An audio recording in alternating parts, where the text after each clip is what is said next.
SSC GD constable की तैयारी करने वाले सभी छात्रों का स्वागत है। आपके एग्जाम आने वाले दोस्तों मात्र 11 दिन बचे हुए दोस्तों। कितने? 11 दिन। 23 तारीख से आपके एग्जाम स्टार्ट है, ठीक है। और आज इस वीडियो में मैं आपको दोस्तों वो क्वेश्चन बताऊंगा जो 100% एग्जाम में आएंगे दोस्तों, ठीक है। जिसमें हम Hindi, GK GS, math, reasoning और करंट अफेयर का क्वेश्चन देखने वाले दोस्तों। मैं पूरा फुल कंटेंट दूंगा आप लोगों को, बेहतरीन कंटेंट दूंगा, तो वीडियो के अंत तक बने रहें। पहला क्वेश्चन आपकी स्क्रीन पर है, बिना समय गंवाए स्टार्ट करते हैं क्लास को, ठीक है। गुप्त काल में सोने के सिक्कों को क्या कहा जाता था? पण, टका, रुपया या दिनार?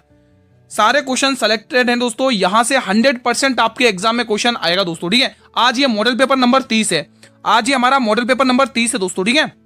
तो बताएंगे इसका आंसर क्या होगा दोस्तों, सभी स्टूडेंट्स बताएंगे। स्टूडेंट, बहुत ही इंपॉर्टेंट क्वेश्चन है और ये ना एसएससी के द्वारा कितनी बार पूछा गया क्वेश्चन है। तो दोस्तों गुप्त काल में जो सोने के सिक्के को कहते थे वो था दिनार। याद कर लेना, एग्जाम में क्वेश्चन पूछा जाता है ये वाला, ठीक है।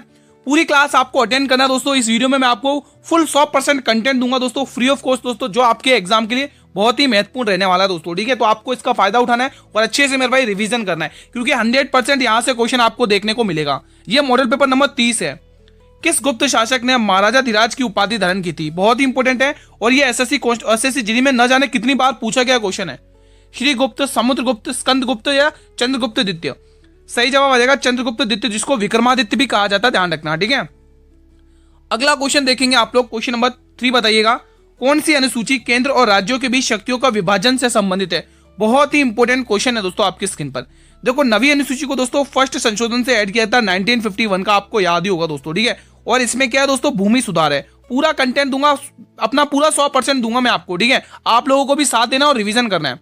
भूमि सुधार से ये संबंधित है दोस्तों, ये आपको ध्यान में रखना है दोस्तों, ठीक है। 8वीं अनुसूची भाषा से रिलेटेड है। फिलहाल आप लोग इसका आंसर क्या टिक करोगे? ऑप्शन नंबर सी, 7वीं अनुसूची। अगला क्वेश्चन देखेंगे, वेदों की ओर लौटो का नारा किसने दिया था? बहुत ही इंपॉर्टेंट ये भी क्वेश्चन है, बताइए दोस्तों। और उन्होंने ही दोस्तों सत्यार्थ प्रकाश पुस्तक की लिखी थी दोस्तों। जी हाँ, मैं बात करूं स्वामी दयानंद सरस्वती। इन्होंने दोस्तों 2-3 काम आपको ध्यान रखने। एक तो इनकी एक पुस्तक पूछता आपको एग्जाम में 100% पूछेगा, सत्यार्थ प्रकाश, ये इनकी एक बुक है दोस्तों, ठीक है। और इन्होंने दोस्तों 1875 में किसकी स्थापना की थी? 1875 में किसकी स्थापना की थी इन्होंने ही दोस्तों?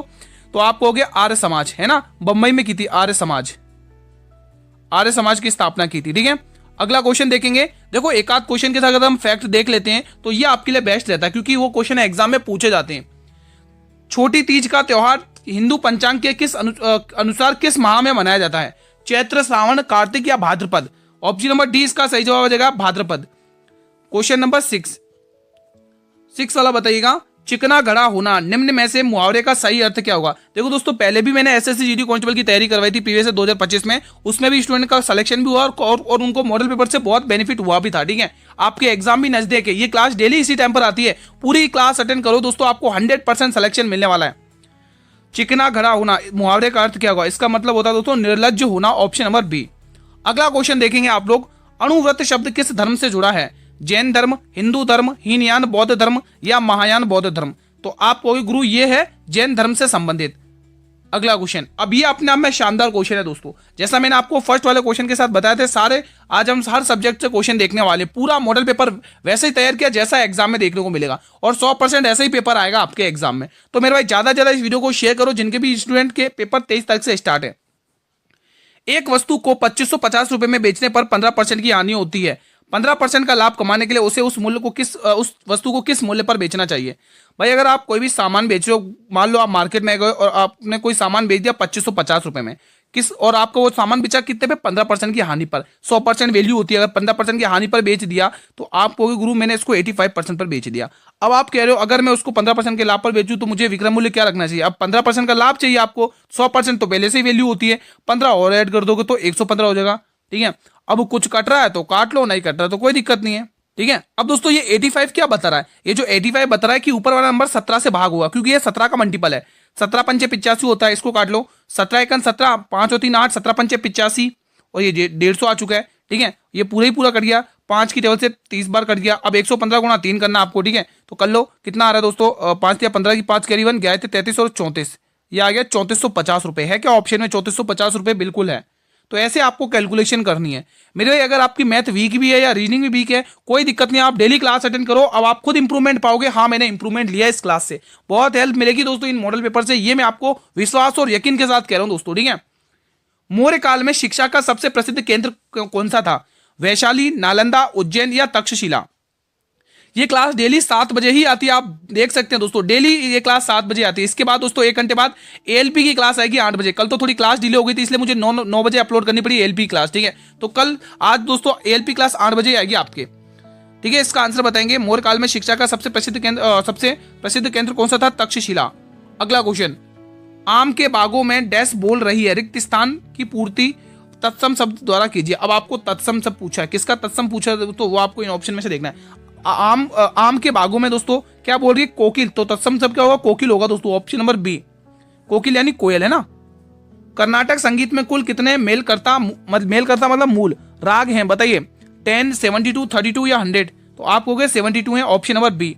अगला क्वेश्चन देखेंगे, एम.ए. सुब्बुलक्ष्मी का संबंध किस प्रकार के संगीत से है? कर्नाटक, हिंदुस्तानी, लोक संगीत या सूफी संगीत? बताएंगे आप लोग। तो आंसर आएगा कर्नाटक संगीत, ऑप्शन नंबर ए, ठीक है। कर्नाटक संगीत का पिता कैसे कहा जाता है? पुरंदर दास को ध्यान रखना, ठीक है।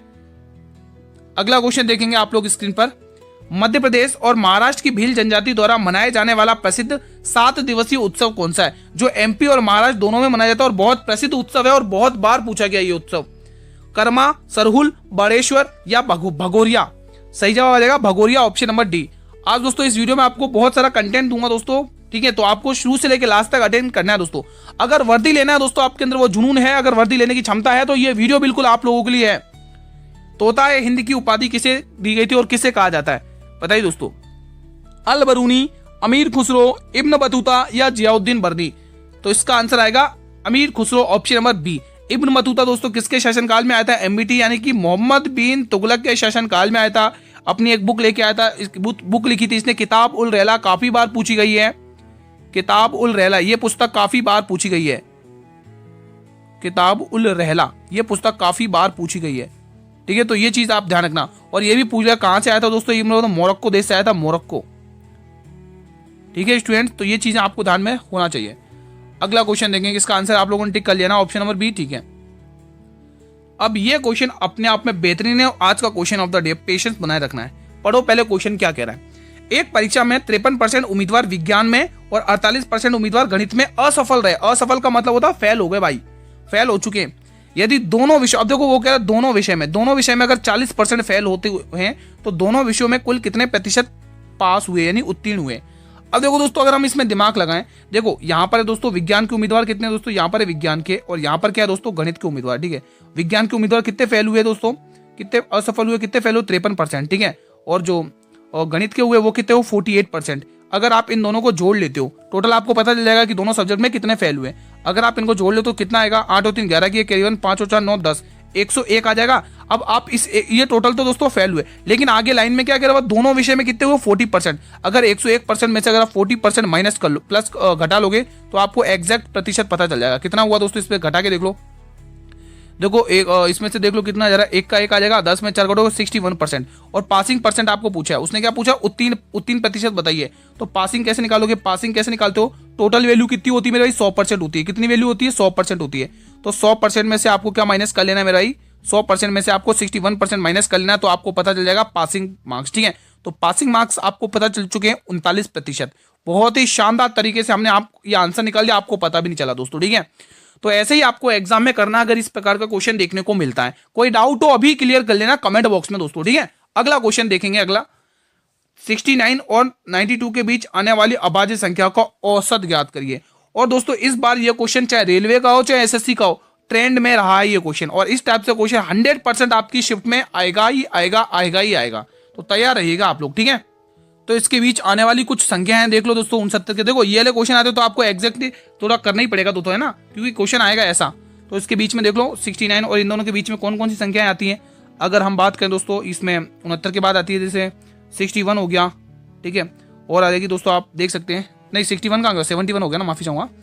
हाँ तो 71 हो गया, ठीक है। और देख सकते हैं 73 हो गया और 79 हो गया। और क्या सकती है? और देख लो 79, 80, 81, 83 हो गया। और 83, 84 नहीं आएगा, 85 भी नहीं आएगा, 86, 87, 88, 89 हो गया, ठीक है। तो ये आपको देखने को मिली 5 संख्याएं। आपको पूछा औसत। औसत कैसे निकालते हो दोस्तों? योग बट्टे संख्या। औसत कैसे निकलता है मेरे भाई? योग बट्टे संख्या। देखो पूरे क्वेश्चन को मैं अच्छे से समझाता हूँ, कोई दिक्कत की बात नहीं होनी चाहिए दोस्तों, समझने में देखो जब आप सॉल्व करते हो, देखो अभी आप यहाँ समझ लोगे, जब आप मॉक टेस्ट दोगे तो आपके लिए बहुत ईजी होगा, ठीक है। तो पहले इनका योग निकालना है, चलो योग निकालते हैं। 9 और 3 12, ठीक है। 12 और 3 15, 15, 15 और 9 24, 24 और 1 25, 25 का 5 कैरी 2, ठीक है। 8 दूनी 16, ठीक है। और 7 या 21, 21 और 16 और ऐड कर लो, 21 और 16 ऐड कर लो, कितने हुए 7, 2 और 1 3, 37 हो गए। और 37 में ही आपको कितना और ऐड करना था दोस्तों, 2 और ऐड करना था, तो 37 और 2 कितना हो, 39 हो गए। तो ये आ गया 395, ठीक है। और संख्या कितनी थी, 5 थी। अब यहाँ से आप निकाल दो, औसत आ जाएगा आपका। कितना आ गया यहाँ पे, देखो 5 और 7 35, 4 बचेगा 5 9 45, 79 आ रहा है, जो ऑप्शन नंबर डी में दे रखा है। बहुत ही शानदार तरीके से आपने क्वेश्चन को कर लिया। चलिए आप इसका क्वेश्चन का आंसर देंगे आप लोग। इसका आंसर दीजिए, वो तो चलो हटा दिया मैंने, इसका आंसर दीजिएगा। 1857 के विद्रोह में भाग लेने वाले सिपाहियों की सर्वाधिक संख्या कहां से थी? बहुत इंपोर्टेंट क्वेश्चन है। अवध, बिहार, बंगाल या राजस्थान? तो सर्वाधिक संख्या दोस्तों अवध से थी, ध्यान रखेंगे आप लोग।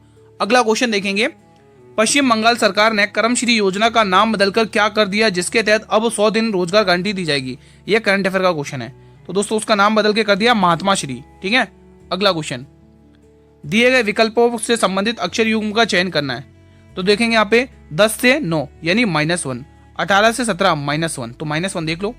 17 से 16 -1 यहाँ सही लग रहा है। 14 से ए आ गया, ये तो गलत लग रहा है। 23 से 21 यहाँ तो 2 माइनस हो रहा है, ये भी गलत आ रहा है। 14 जेड ये भी गलत है। तो एक ही ऑप्शन है फिलहाल, option number A will be the right answer, क्योंकि आगे भी -1 ही हो रहा है, 10 आ रहा है और 9 आ रहा है, ठीक है। अगला क्वेश्चन देखेंगे, ये बताइए, इसका आंसर बताएंगे। मेरे भाई सिलेक्शन लेना है तो ये क्लास आपको अटेंड करनी पड़ेगी डेली इसी टाइम पर, ठीक है। आपके पास दिन बहुत कम बचे हुए, अगर आप चाहें ना दोस्तों तो 10-11 दिन में सिलेक्शन सुनिश्चित कर सकते हैं, ये आपके ऊपर है, ठीक है। अगर आप चाहो तो डेली क्लास अटेंड करो, देखिए कैसे सिलेक्शन नहीं मिलता है, डेली रिवीजन करो। किस मुगल सम्राट ने सर्वप्रथम अपने साम्राज्य को प्रांतों में विभाजित किया था? तो यह कारनामा किया था मेरे भाई अकबर ने, ऑप्शन नंबर सी। अगला क्वेश्चन, मुगल प्रशासन में कौन सा दरोगा ए तोपखाना, कौन दरोगा ए तोपखाना के नाम से जाना जाता था? बताइए दोस्तों, सिकंदर, मीर बख्शी, मोहतसिब या मीर आतिश? तो मीर आतिश सही जवाब आ जाएगा। अगला क्वेश्चन, दिसंबर 2025 को किसे इंटरपोल के नए अध्यक्ष के रूप में चुना गया? मेंग होंगवई, ल्यूकस फिलिप, किम योंग जोंग या अहमद नासर अल रईसी? सही जवाब क्या आएगा दोस्तों, इसमें आएगा Lucas Philip, option number B. Jawara लोक नृत्य किस राज्य का प्रसिद्ध है? बहुत ही इंपोर्टेंट है। तो ये दोस्तों एमपी का प्रसिद्ध है। जवारा हो गया, लहंगा नृत्य हो गया, फूलपति नृत्य हो गया दोस्तों, ठीक है। तो ये ध्यान रखना। एक हॉकी मैदान आयताकार का होता है जिसकी लंबाई 91.4 मीटर और चौड़ाई कितनी होती है? तो चौड़ाई मेरे भाई ध्यान रखना 55 मीटर की होती है। बहुत इंपोर्टेंट क्वेश्चन है, बहुत इंपोर्टेंट है। 3 स्टार वाला क्वेश्चन है, जिसमें आपको लंबाई भी यहाँ पर ही देखने को मिल चुकी है और चौड़ाई का अनुपात भी, चौड़ाई की वैल्यू भी आपको देखने को मिल चुकी है। दोनों ही क्वेश्चन याद कर लेना, एग्जाम में पूछा जाएगा। तिल का ताड़ बनाना, इसका अर्थ क्या है? छोटा करना, खुशियां मनाना, बहुत बड़ा बनाना, छोटी बात को बड़ा चढ़ाकर कह देना? तो बिल्कुल छोटी बात को बड़ा चढ़ाकर कह देना। अगला क्वेश्चन, भारतीय संविधान को कब अपनाया गया? बहुत इंपोर्टेंट क्वेश्चन है, बहुत बार पूछा गया है दोस्तों, और बहुत बार स्टूडेंट ने गलत भी किया है। लागू पूछेगा, देखो लागू अब हुआ था 26 जनवरी 1950 को, ठीक है। अब इसका आंसर आएगा 26 नवंबर 1949 को, ऑप्शन नंबर डी। अगला क्वेश्चन, भारतीय संविधान के संवैधानिक सलाहकार कौन थे? BN राव, के एम मुंशी, SN मुखर्जी या HC मुखर्जी? तो ये HC मुखर्जी तो उपाध्यक्ष थे, यहाँ पे option number A BN Rao. अब कुछ इंपोर्टेंट फैक्ट याद कर लो, ये एग्जाम में पूछे जाते हैं। संविधान सभा की औपचारिक मांग किसने की थी? MN राव ने 1934 में। बहुत इंपॉर्टेंट क्वेश्चन है दोस्तों, मैंने कहा ना दोस्तों, मैं आपको फुल 100% आपको बेस्ट कंटेंट दूंगा इस क्लास में, इस वीडियो में, ठीक है। अगर आपने ये वीडियो क्लिक की है तो पूरी वीडियो देखेंगे दोस्तों, बहुत बेनिफिट मिलेगा आपको। संविधान सभा की पहली बैठक 9 दिसंबर 1946 में हुई थी, जिसमें अस्थायी अध्यक्ष चुने गए थे डॉक्टर सच्चिदानंद सिन्हा।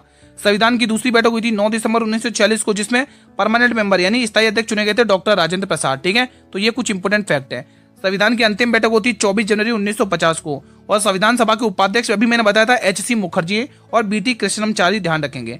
प्रारूप समिति का गठन 29 अगस्त 1947 को होता, ध्यान रखना, जिसको आप ड्राफ्टिंग कमेटी भी कहते हैं।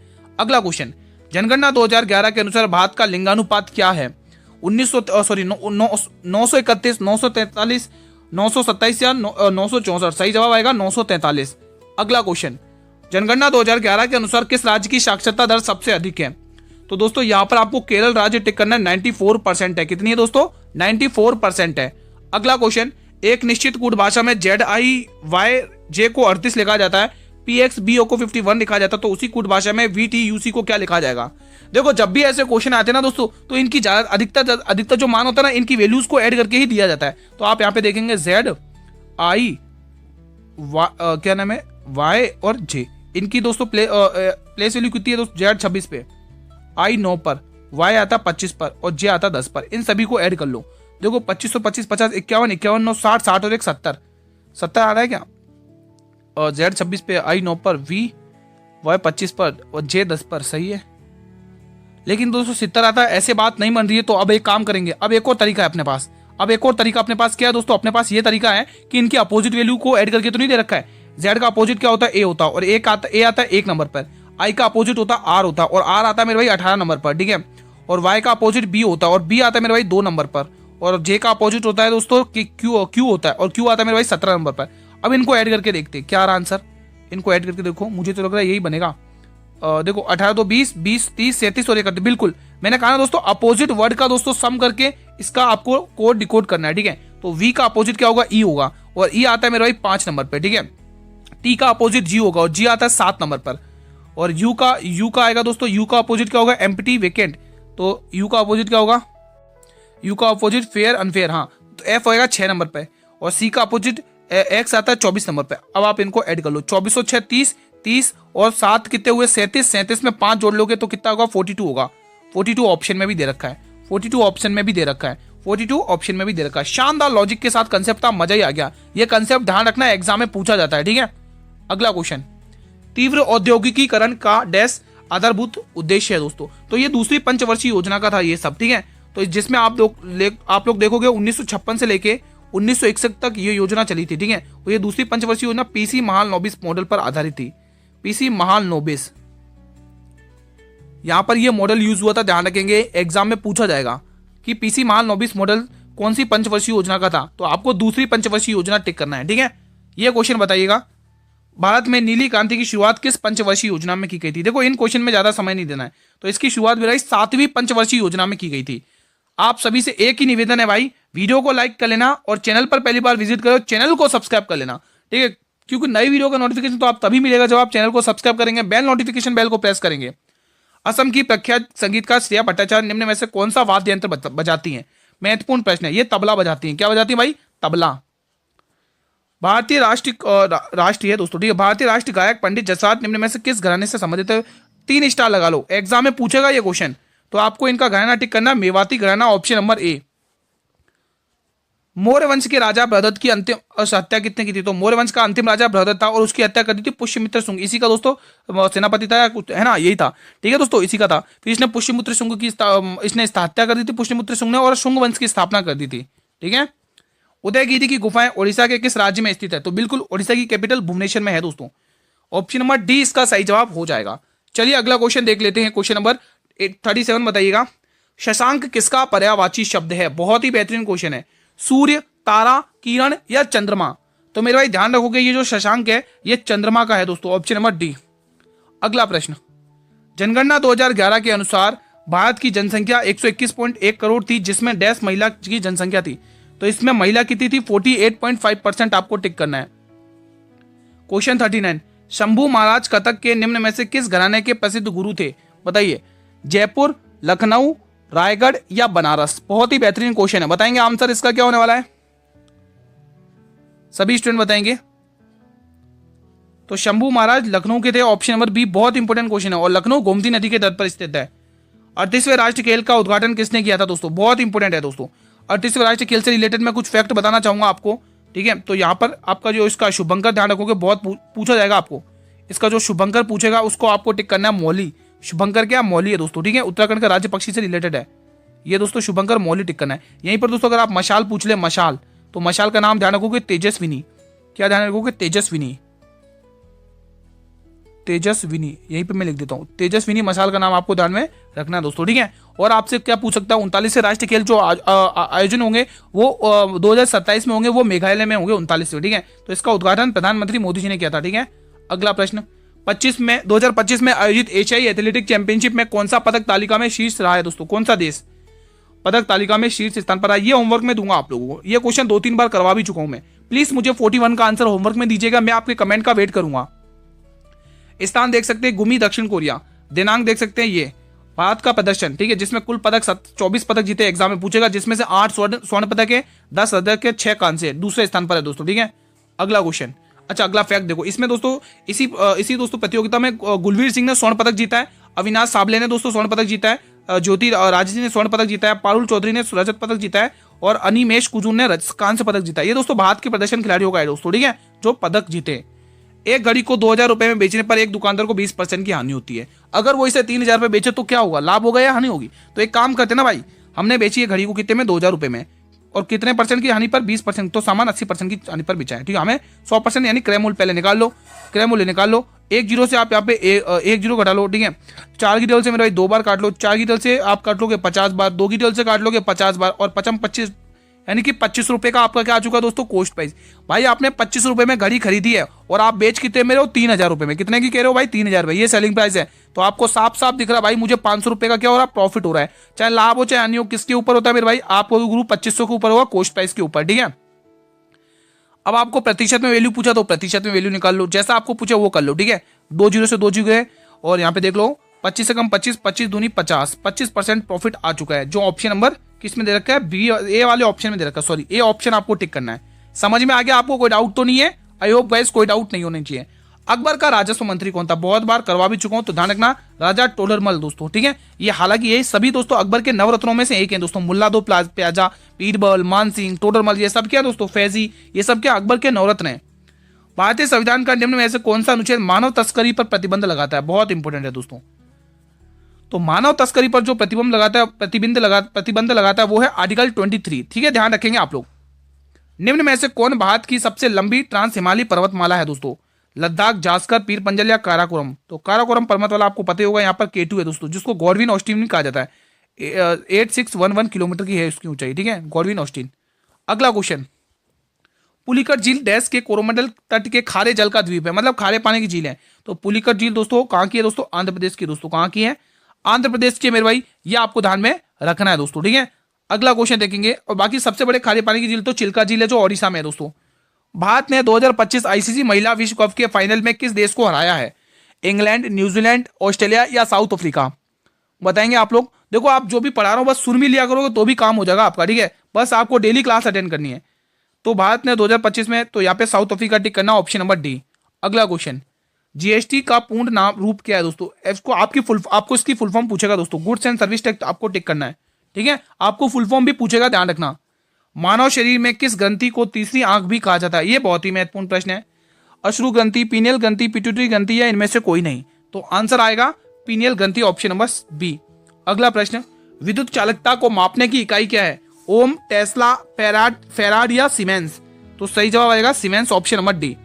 अगला प्रश्न, यदि पी अकेले एक काम को 3 घंटे में और क्यू अकेले उस काम को 6 घंटे में करता है, तो दोनों साथ मिलकर उस काम को कितने घंटे में, मिनट में करेंगे?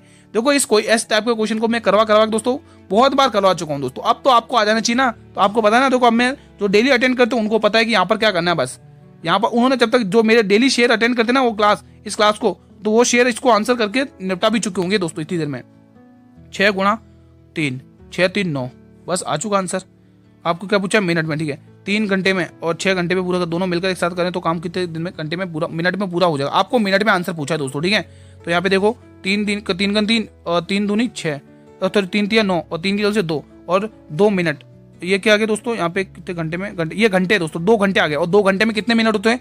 2 घंटे में कितने मिनट होते हैं? 2 घंटे में कितने मिनट होते हैं? 2 घंटे में 120 मिनट होते हैं। कितने मिनट होगा? आपको मिनट में आंसर पूछा है, ठीक है। और आपका आंसर जो है इसमें घंटे में आया, तो आपको पता है ये कॉमन सेंस की बात है। 1 घंटे में 60 मिनट, तो 2 घंटे में 120 मिनट, ठीक है, कॉमन सेंस की बात है, ऑप्शन नंबर डी। देखो जो मेरे शेयर डेली क्लास अटेंड करते हैं उन्हें पता भाई, ठीक है, इस क्वेश्चन को कैसे उड़ाना है। मिडनाइट चिल्ड्रन पुस्तक के लेखक कौन है? शशि थरूर, सलमान रुश्दी, आर.के. नारायण, वी.एस. नायपाल? तो इसका आंसर आएगा RK. Narayan, option number C सही जवाब है, ठीक है।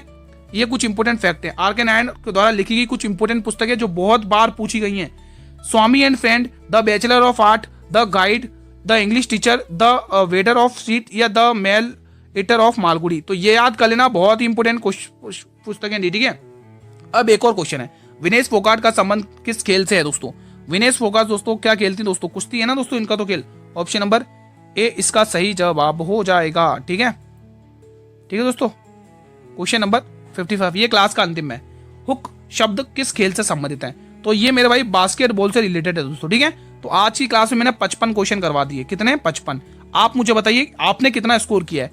अगर आप मेरे भाई डेली अटेंड करोगे तो ये क्लास आपके लिए बहुत हेल्पफुल होने वाली है। ये मॉडल पेपर बहुत हेल्पफुल होने वाले हैं मेरे भाई, ठीक है। आपको 100% सिलेक्शन मिलेगा। अब आपसे 2 रिक्वेस्ट है, एक तो वीडियो को लाइक करने की, और अगर आप चैनल पर पहली बार विजिट करो तो चैनल को सब्सक्राइब कर लो दोस्तों, ठीक है, ताकि दोस्तों अपकमिंग या नई वीडियोस का नोटिफिकेशन मिलता रहे। ये क्लास डेली इसी टाइम पर आती है, ठीक है। सिलेक्शन लेना तो ये डेली क्लास अटेंड करो, 100% सिलेक्शन होगा, ठीक है।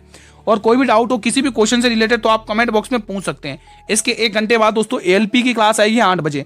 अगर आपने फॉर्म भरा तो, और आप उस क्लास को ALP के लिए भी देख सकते हैं और RRB JEE की तैयारी करें तो भी देख सकते हैं दोस्तों। 8 बजे वाली क्लास मिस मत करना, ठीक है। तो दोस्तों मिलते हैं नेक्स्ट वीडियो में, तब तक स्टूडेंट जय हिंद जय भारत दोस्तों। और कोई भी डाउट हो तो कुछ भी पूछ लेना कमेंट बॉक्स में, ठीक है। मिलते हैं नेक्स्ट वीडियो में, धन्यवाद।